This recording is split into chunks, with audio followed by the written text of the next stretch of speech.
Yeah, let the big dog hunt. Hello again, everybody. Welcome to another episode of Kallas Remarks with your host, Joe Stazak, and filling in for Steve Kallas, who's somewhere out there in one of the other hemispheres on a cruise, his honeymoon. Rick Morris from the FDH Lounge, one of my favorite guys in the whole planet. I go on his show sometimes. We have a blast. We just talked about the draft we did, the NFL draft last April. And how are you, Rick? I'm doing fine, buddy. Thank you so much for being here. It's an honor to sit in because, again, you and Steve are such good friends of mine. I respect you guys so much. And out of respect for you, I dredged up for this show. If we go back to in a previous lifetime of yours when you were kind enough to have me on another show, this one being on terrestrial radio, when the Cavs won the NBA championship that year, I referenced the fact that I had been gifted by a friend of mine that went to Cavs Chinese New Year night, the shirt for that. I never wore it until game five of the finals. I wore it for games five, six, And seven. there, This is it. and there it This is. is the shirt. I got it on. It's all for you, buddy. My Cavs New Year's and lucky Cavs Chinese New Year's shirt. My man, I love it. Thank you, I feel very privileged and humbled. That's great stuff, my man. Rick, obviously, his show is centered in Cleveland, which is great for today's purposes and all purposes because he does all sports. But Birds have a preseason game tonight, and everyone out there knows how I feel about preseason. Yeah. There's zero energy level, but at least Yes. it's something to have on the TV in August. In the background, Birds won't be playing a lot of the starters, and they did have some combined practices with the Browns this week. Now I get to talk to a Browns expert, and I love this because the Browns, yes, and I'm not making this up or talking out my whatever. I'm intrigued by their quarterback situation and what's going on out there. So I know Shador Sanders, fifth round pick, dropped all the way. That was the big story of the draft. As an oblique injury, you told me beforehand he might not play tonight, but how is the quarterback competition going out there? And let me just say this that what was his name? Bailey, who was the last quarterback who played in January? Bailey Zuppe. Yeah, I think He so. was the 40th starting quarterback since 1999 of the Cleveland Browns. Hmm. You know the numbers. I'm not rubbing it in. I'm talking, for the audience out there. The Bears, believe it or not, who haven't had a franchise quarterback since like Sid Luckman, have had 30 different starting quarterbacks since that time. And maybe they have their guy. We shall see. But what's going on with the quarterback situation out there? Well, I can, as I said to you off air, speak about this 100% honestly here without any kind of personal feeling involved. Because again, when they brought in Watson a couple of years ago, I mean, that sort of killed what was left of my interest level. I've been a fan in exile since then, and I still am because it's still the same clown show run by the same people. Andrew Barry, by the way, for as much as they love to do the whole not guilt by association, but whatever the positive thing of it is, that guy was in Philadelphia and they're a winning team. Really? Andrew Barry's not a winning general manager, so I don't see where that benefited him or this team in any way. So I can speak honestly about the situation here, and which again is that the team has been a train wreck the last couple of years. They don't appear to be quite as much of one now at this point, largely because Watson is out of the way, thankfully. But it's one of I these mean, he's out deals. of the way temporarily. Well, where is he in the whole big picture? Well, I mean, look, they got it to where it looks like they can, when they get through the 25 season, they can probably cut him where it's going to be much like it was with you guys with Carson Wentz. It's going to be bad, but it's not going to be like Armageddon bad the way that it would be if they cut him now. So that they have to just get through this season, which he's not even going to be able to play in anyways, really. So it kind of worked out. Rarely would I talk about somebody having a catastrophic leg injury and say it worked out for the best, but given that guy's karma, can you begrudge me saying that? So No, not at he's all. yeah, he's out of the way. This is a thing where, for as much as you and I were bemoaning off air in our little pre-production meeting here about the present state of, that to say clickbait media today is pretty much redundant because most major media is that, and even on a local area in the cities.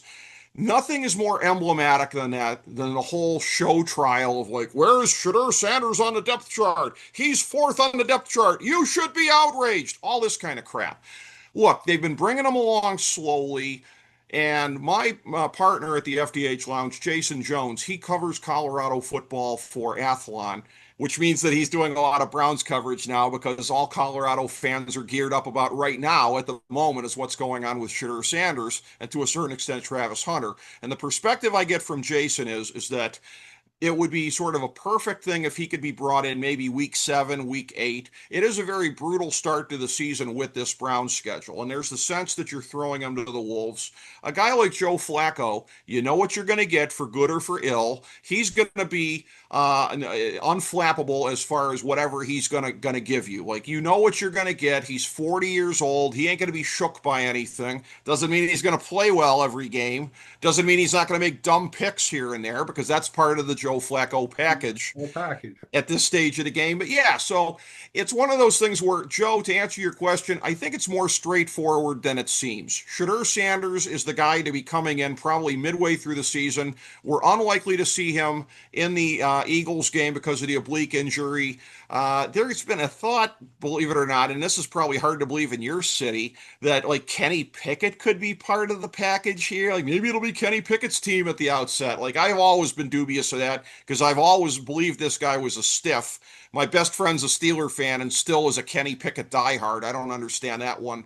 But this is one of these deals where, yeah, I think it's more straightforward than the clickbait media will make you believe. Because again, Sanders, they don't want him going at the start of the season because there's a sense that you're throwing him to the Wolves. And it's one of these things where he is the quarterback on the roster with the highest upside, medium to long term. And that still is a sense of like, is he ever going to be better than the 10th to 15th best quarterback in the league? He may or may not be, but that is still a ceiling far and above everybody else, including Gabriel, which to use a third round pick on a guy where it's like, well, best case scenario, he can be the Don Strock for the next 15 years. Why would you do that? I He's don't get it, he Joe. doesn't have this.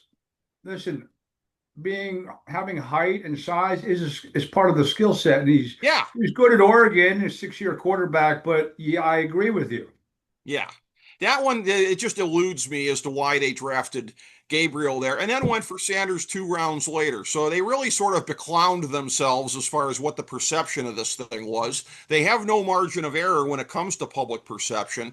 So it's one of these kind of deals where, again, the rest of the roster, it seems like in a lot of ways it's in better shape than it was a year ago. But one of the things that's really, and this is going to bear watching in the Eagles game here, is that one of the biggest questions is what are they going to do at left tackle? Because that is the biggest issue that they did not address in the offseason. They're hoping that this Jones kid, who's really big but really raw, can come in and fill the spot there. Juan Jones. But they don't have a great depth at the skill positions. I mean, I'm a Tennessee football fan, but like Cedric Tillman, just because he's a volunteer doesn't mean that I'm going to say that this guy's anything special because he's not. You have Jerry Jeudy, David Njoku, and then a whole lot of speculation, and that would be kind. The running back room, it's a lot of young, unproven guys. Don't even get me started on Judkins. This team. Somebody must have told Andrew Barry that you accrue points in a football game for the number of women that get abused because you look at allegedly, anyways. Now Judkins got let off the hook legally in a way that I'll never understand. But Michael Hall, previous to that, Deshaun Watson, and that's the whole thing here too. Like they're like the 1970s Raiders, but without the success, and that's just not acceptable. Miles Garrett, I didn't know that would come together when it did and how it did. Paid him a lot of money for a team that won a handful of games last year. Was that, look, he's elite, he's phenomenal. That's a lot of money for him in that, considering he's not, a rookie anymore, not a, second, third year guy.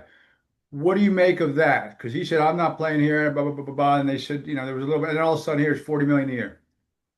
I think it's one of those things where, again, a lot of people sort of reflexively, and I don't know why ownership gets the benefit of the doubt, but a lot of times these dumb fans, oh, well, screw this guy, he's under contract. But the only place where he made himself look bad was where he basically said, because the Browns had said previously, like, we're going to help this guy get to Canton. And he's like, it's not all about going to Canton, it's about winning Super Bowls. But then you re sign with this franchise? Like, you kind of put the lie to your words right there, Kind big of, fella. right? Like he wants to win, Yeah, or does he want to get paid? Because he could have got paid yeah. elsewhere, but Right. He's not winning. I don't think he's going to win in Cleveland No. anytime soon. No, I don't think so. And like apparently he really likes the home that he has. It's beyond the exurbs. It's in a almost farm type community called Wadsworth, south of town here.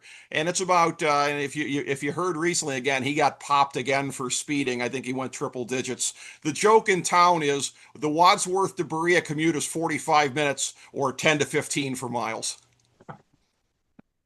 I just love the fact that once in a while he'll show up at a press conference without his shirt on. Oh, Yeah, did I need that? I slipped my mind. You know, his his biceps are as big as my head. yeah, He looks phenomenal. yeah. Um, So, yeah, I just think that's interesting. And I do think, from what I'm hearing from you, that Shedeur Sanders eventually is going to be the starting quarterback if things continue to go well. Then my question to you is, because there was talk a couple weeks ago, he said, I don't want my dad really coming around and watching this. I get 3 reps with the first teamers like a day. And, why do I want to bring my dad in to watch it? Why isn't he getting more reps? Why isn't he getting, like on the depth chart, you're right. He's fourth. Kenny Mhm. Pickett's second. Dylan Gabriel's third. Like, why are they, are they hiding that? Is it because he was a fifth round pick? To me, it doesn't matter where you got slotted. What do you do when you get to camp? How do you perform? And if you're looking like that, you're going to be the guy. And he played very well in the last preseason game last week. Why doesn't he get more reps, or is that happening? It only really, I think, started to happen as some of the quarterback injuries accrued. I think it's very justifiable on day one, anyways, for him to have been four, because even though it's ludicrous that Gabriel got drafted above him, he did. So technically, in terms of where you slot it in your fifth round pick, now he's a fifth round pick that so many people, myself included, thought was going to go in the first round before all of this happened. But this is one of these things where you get I talked about this with you off air a bit. We lived through this on the North Coast with Baker Mayfield, the invasion. At that time, it was all the slack jaws from Oklahoma coming in, like, I'm a kind of a Browns fan right now because I'm a Baker bro. The antis from Colorado are a little bit more straightforward, that they don't give a flying S about this team, but they care about Shedeur Sanders. So that leads to some dust ups on social media. But and so everyone who's so invested in Shedeur Sanders, and there's a weak narrative that's out there too, that like the NFL was punishing him or punishing a strong black man and that kind of stuff, which to me is so far out of place. It has nothing to do with this. It's a thing where, again, he was I believe it was fairly well substantiated, declining interviews with certain teams. Decline, like, I don't want to do this, I don't want to do that. The minute that you start setting boundaries for that kind of thing, when you're in the draft process, this is the kind of thing that can happen because teams are going to figure that they don't want to deal with everything that comes with it. The Browns, for 4 rounds, decided they didn't want to deal with it, buckled on it in the fifth round, picked him there. And this is where, again, he's going to be he arguably should have been getting more reps earlier in camp, because like I said, day one it makes sense to be four. From there it should be on what you do. And any kind of world where Kenny Pickett is higher on the depth chart than him doesn't make any sense whatsoever. Unless this team is delusional enough to think, and they may be, by the way, that like, oh, if we just get a game manager in there, that like we can win 9 games, we can get into the playoffs on a tiebreaker. This team's not going to the playoffs with a game manager quarterback. And who really thinks Kenny Pickett is that guy? We saw enough of Pickett when he was in Pittsburgh, and as much as people want to blame it on Matt Canada, okay, yeah, he did have a historically bad offensive coordinator, but then you still are left with what he was, which is a guy that was overdrafted at 20 by Pittsburgh in the first round. To me, it's always highly suspect because this is the same thing that the Browns did years earlier with Brandon Weeden. They took him in about the same spot Pickett got taken in Pittsburgh. If it's like, and I think the Browns were looking at a wide receiver, and I think Tennessee, I think it might have been right. He got taken by Tennessee the pick before. Oh, our wide receiver got taken. so now we'll take a quarterback. If that's how you're deciding the most important position on your team, okay, it's inherently suspect if you're a quarterback getting drafted in the 20s. Because if there's any kind of value on you whatsoever, unless you were a big slide like Aaron Rodgers was, then I kind of get it. But if your value is projected to be there, you shouldn't be going there. All this to say, Pickett, again, like you Eagles fans, in short sample size saw, nothing special. Nothing special. In fact, their backup Tanner McKee has been lights out. And again, I take zero, less than zero Mhm. out of preseason. But he did play against the Cowboys the day that Saquon eclipsed 2,000, put up 41 points, and he just seems very much like a drop back, boom, out, knows what he's doing already. Second year, maybe he's trade bait. I tell Callis all the time, most important position in sports is the starting quarterback. Second most important position, probably the backup quarterback at times. Because again, you need someone to guide the ship. And Kenny Pickett was okay here, but he was certainly expendable, and I like I mean, how he likes to call his team the quarterback factory. Fine, call it what you want, but he's done a nice job with the quarterbacks. Bringing back Nick Foles the year that they needed him, and he won. Carson Wentz had the MVP regular season, combined to win with Nick Foles, and then Jalen Hurts, and everyone's like, "Well, are you out of your mind?" And now he has been to two Super Bowls in 3 years, won one, maybe deserved a better fate than the other one. But again, he certainly doesn't wilt in big games. What do you think? Because again, this is preseason, and there's combined practices with the other teams, and apparently, again, I take zero out of preseason. But there's a colleague of mine who it's his opinion, that's fine, but he takes more than I do out of it. And he said, well, the Browns won a couple of the days this week, and they were celebrating and they enthusiastic about it. And the Eagles kind of like, this is why teams have hangovers the year after, because it's tough to keep the edge. I get that part of it. How are the Eagles viewed nationally? You're a national guy. I mean, how are the Eagles viewed in terms of, are they the beast of the NFC? Are they the beast of the NFL? Are they still, I mean, they are the favorites in Vegas or very close. How do you view them in terms of, and how do you view Jalen Hurts? Because there's still a lot of top 10 lists out there. Not that I take anything from them, that don't have him in the top 10 list of quarterbacks in the NFL. And he's the only one who has 10 throwing touchdowns and rushing touchdowns in the postseason of any of those guys, and he has a Super Bowl ring. Yeah, I think the national perception on Hertz is still somewhat kind of lagging, which again, like you, I'm sort of puzzled by. What more does this guy have to do? Well, And it's a thing where, nothing against Lamar Jackson. He is a video game yeah. joystick during the regular season, but Mhm. I'll take my guy who wins in the playoffs.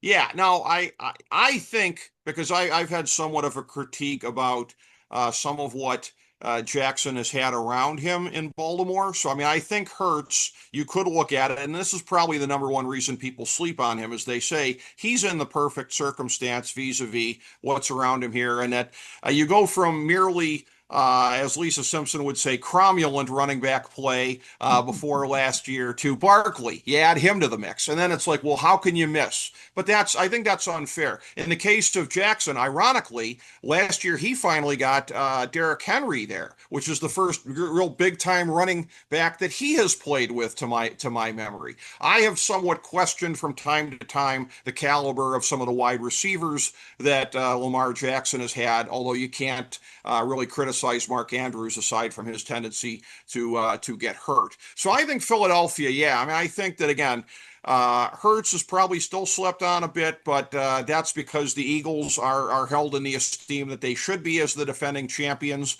I think there's a lot of people like myself, much like, I mean, if we were watching this all like, that could be concerning. I can only imagine how much more so it would have been in Philadelphia when Dickerson went down. Like, oh, because that's a big linchpin for you guys. He's the most understated, nastiest, most violent offensive lineman on that team. And we're talking, I mean, Kelsey's a Hall of Famer. He retired. Lane Johnson, Jordan Mailata, but Landon Dickerson, I don't want to say makes that offensive line go, but he is a major difference when he's on the field versus when he's off the field. He's a big difference maker. He is a huge key to what gets done there. And he is somebody that, again, and I will give you this, that we do a thing every year at fantasydrafthelp.com in our fantasy football draftology guide. You can find it on the main page, fantasydrafthelp.com. We do a thing in there. We have some non-fantasy features as well. Every year we like to go through and rank the top 32 players in the league. So an average of one per team. And this year, cracking the list, I believe, for the first time is Dickerson at number 23. So Wow. that's the esteem we hold him in on this end. And also in the guide as well, when you're asking me about the Eagles, one of the things that I'm going to go to is we have another feature in here, top 10 NFL players on the spot in 2025. Number 10 on our list is your cornerback Ringo. Here's what I had to say about him. As the leader in the clubhouse for the spot formerly occupied so well by Darius Slay, Ringo has the burden of ensuring that the Philly defense continues to not have a single weak spot on paper. So that's kind of how the defense is viewed nationally. That, like, if you're looking at one guy in a pretty loaded secondary, like, this is the key to them not having any weaknesses on defense. I think that's the bottom line. This is what I mean. I hear in the same guy. All right, fine. His name's Elliot Shore Parks, and that's fine. I'm not ripping him. Everyone has their own opinion, but this is why I don't like preseason or camp. It's practice. I mean, we're talking about practice, okay? Yeah, Not a game, not a game. We're yeah. talking about practice. He's talking A about. phrase that emanated from your city. Thank you. He's talking about the cornerback position and Quinyon Mitchell getting lit up a little bit against the Brown. Did he forget how to play cornerback? Because last year he was pretty good. Him and Cooper DeJean held it down. I know Cooper DeJean played a lot of slot corner last year, but what? He's now there's a question mark. He's healthy. What? He forgot how to play cornerback. Like, everyone relax. It's the preseason. Yeah. I can't remember anything that happened in the preseason in the last 50 years. You know what I mean? Like, there was a guy, Gizmo Williams, like 25 years ago, would score a touchdown, do a flip, and everyone's like, "Oh my God, he does flips." He didn't make the team. That's about it. So they did lose some people. They still have their core. I like Jihad Campbell. Apparently, they have to actually calm him down a little bit because he's now healthy. He got on the field a little ahead of schedule, and he's just all over the place. I mean, Mhm. they have gotten lucky when Carter fell to 9 because of this is what I don't get about NFL GMs. Remember Laramie Tunsil? Because of the mask, all of a sudden he falls to right before the draft, and Jalen Carter falls to 9. Fine, I'll take him. Yeah, he probably could have used better judgment with that thing, but doesn't mean he's like, a bad kid, and maybe that's a pattern or whatever. So they have gotten, and Jihad Campbell was hurt. He had his Mhm. shoulder injury coming out of Bama and fell to 31. We'll take him. We got a lot of the Eagles have finally started to draft Georgia and Alabama guys and guys from Yeah. big schools who've won championships, and they don't always all hit, but um, the philosophy has changed a little bit. And yeah, right. And they get a break here or there. The Giants don't want to. Look, it was a joke all year. Every time Saquon did something, the broadcast would roll in the Hard Knocks with Mara and talking to Sean Hmm. about I'm not going to sleep if Barkley goes to the Eagles. They caused their own problem signing Daniel Jones to 160 million dollars, Yep. and you want to again back up the truck for a running back when you still need a quarterback and an offensive line. So I kind of get it. Although Barkley, he really is the face of any franchise. But Sure. I'm happy for him that he got into a situation that can really, not exposed, but he's allowed to display what he really is capable of doing. Whether that happens this year or not, he had 482 touches, including the playoffs last year, second most all time. That's going to be interesting to see if they keep loading him up and loading him up and loading him up. But preseason game number 2 tonight, Eagles and Browns, great stuff from Rick Morris. Let's transition into baseball because Okay. the Phillies last they had a little bit of a scare, all right? They did snap a 3-game skid. They won 6-2 over the Nationals, but their closer actually got some time late in the game. Duran took a ball off the foot, x-rays negative, but a collective sigh of relief came over the city. And I know that Topper, Rob Thompson, the manager of the Phillies, got criticism for I mean, he's a closer, and they had a 4-run lead. What do you think of that? I'm thinking, okay, maybe he just needed some time. He hasn't been in the lineup in a while, and probably not going to hurt the team. Give him some work, and then that happens. I kind of go both ways on this. I mean, it's a thing where conceivably, bullpen sessions or whatever could make up for the fact that he hadn't seen work in several days. But then it gets to, I don't know if I'm sophisticated enough to understand, even for as much as I follow baseball, like the live rounds of being in a game, is that something? And it may vary from player to player also, too. So maybe for somebody like Duran, there's no substitute for just being in there. By the way, I was curious to see if anybody in Philly had started a Duran's ankle Twitter account yet, but I'm sure that's going to be immediately It's pending. probably But coming.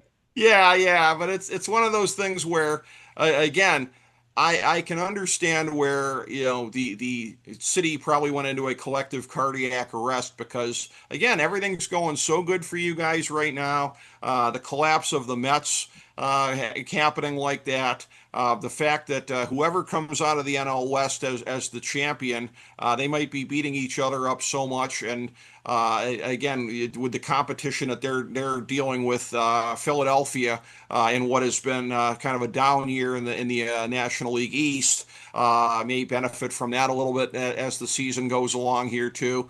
And I mean, such that like prior to this, if your biggest issue was, and something I saw on your SB Nation Phillies blog there, somebody was advocating the other day, like, oh, should there be an alternation in right field between Castellanos and Kepler? I mean, if that's the biggest question you got, you're in pretty good shape.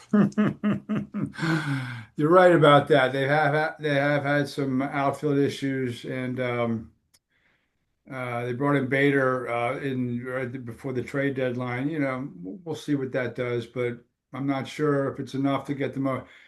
It's still basically the same lineup they went with last year with the undisciplined at bats that you've seen a collapse in the last 3 years, and they ran it back. I think they needed another bat of some sort, a professional bat, but we shall see. Let's talk a little Kyle Schwarber because he's a free agent.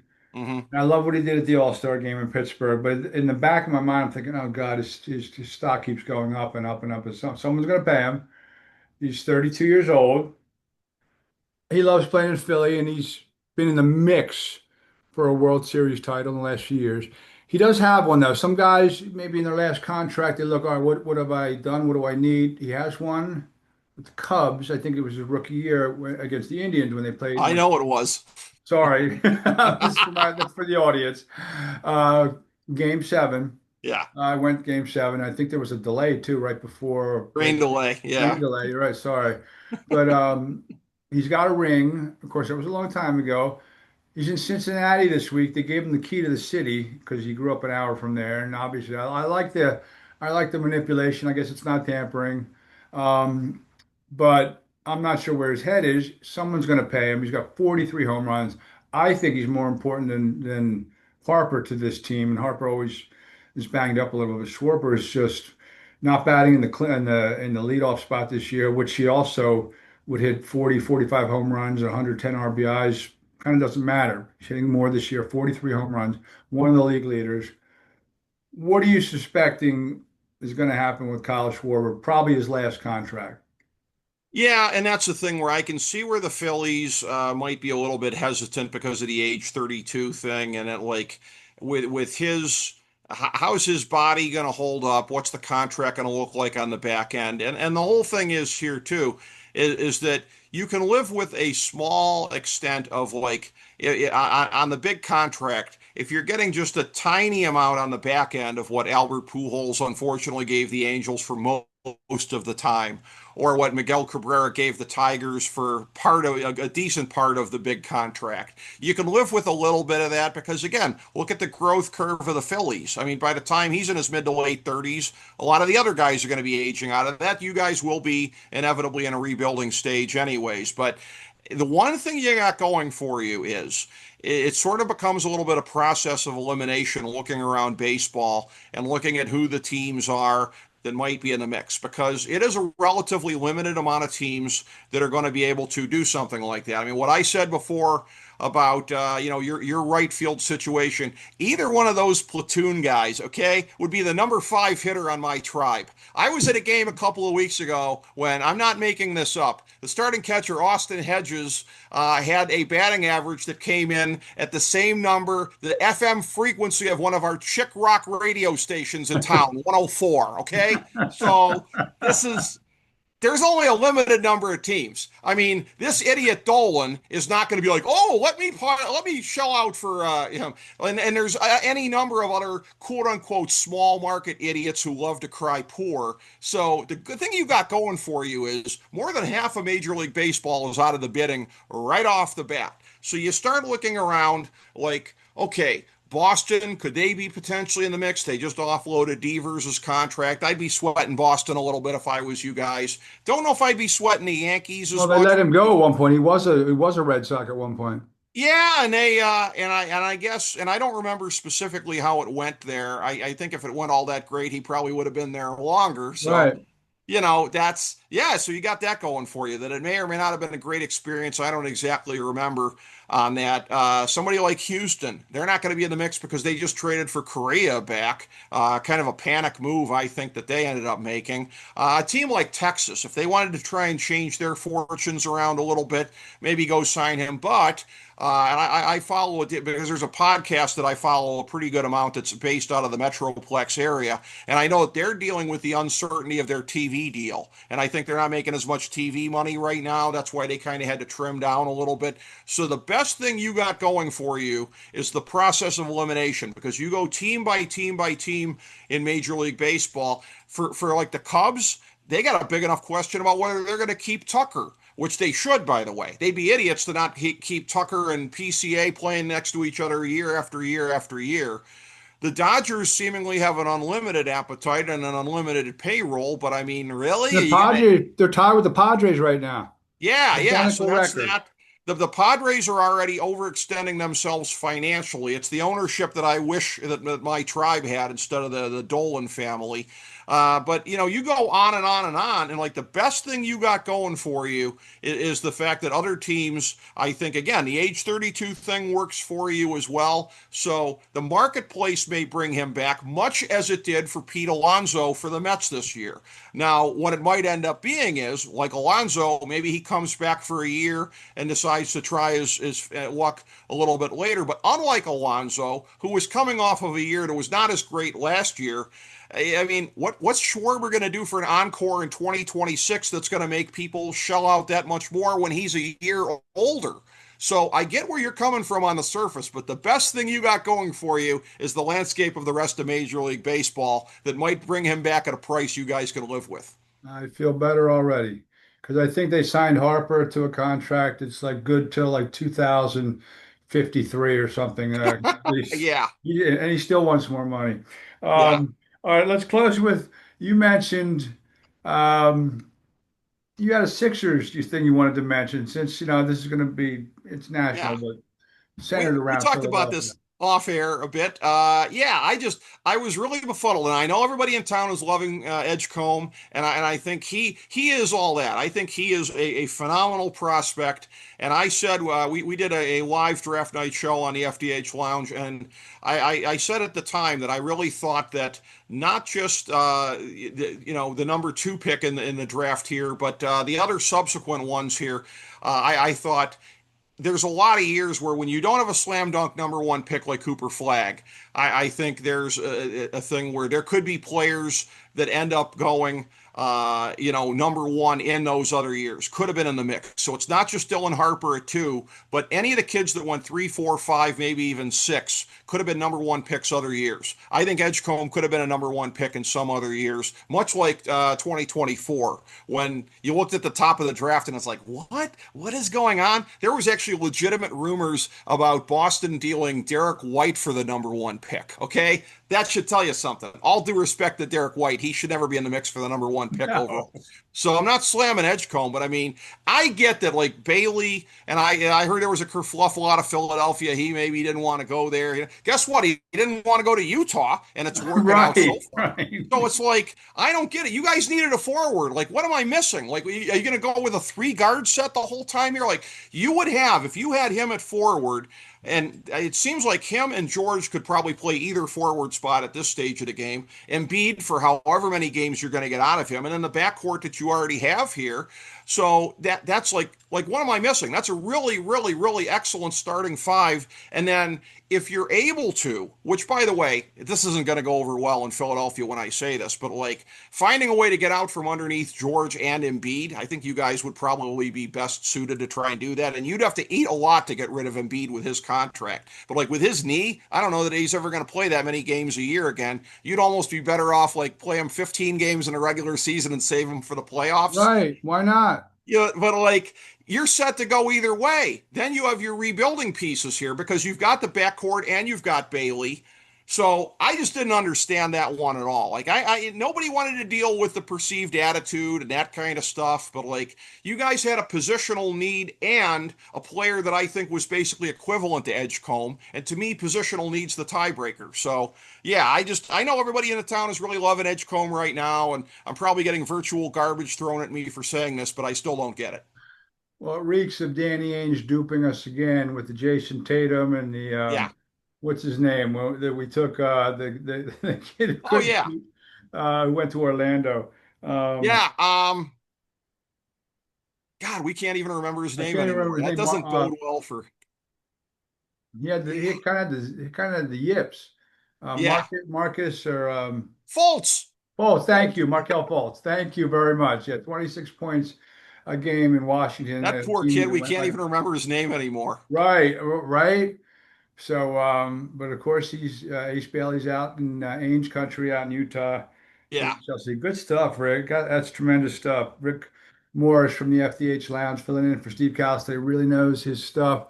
Appreciate it. Appreciate you coming on, man. I know Steve Thanks, buddy. thanks you as well. I'll send this to you as soon as I post it, and you can follow Steve Kallas when he's back, or even right now on his daily Facebook forum page, Speaking of Sports with Steve Kallas.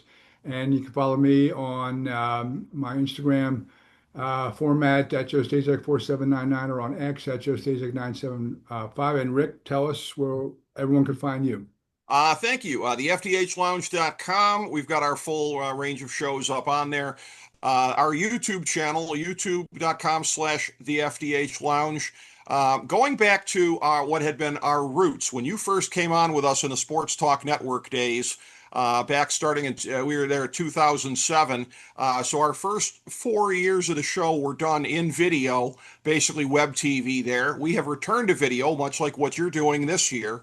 So you can find us, that's all on our YouTube channel there. And you can check out, if you go back and look at some of the streams we did for the NFL draft and the NBA draft, Joe was a part of it. We did a coast to coast thing for the NFL It was draft fun. in April with 9 folks through the course of the night. It was awesome. It was We had fun. one guy driving on the turnpike that was like, he had a commitment, but that's something else he had to do, but he committed to being on.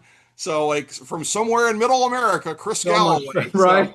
we, we always have fun, just like on this show. These our shows are really very much simpatico in a lot of ways, and in ways I think that speak well for both of us.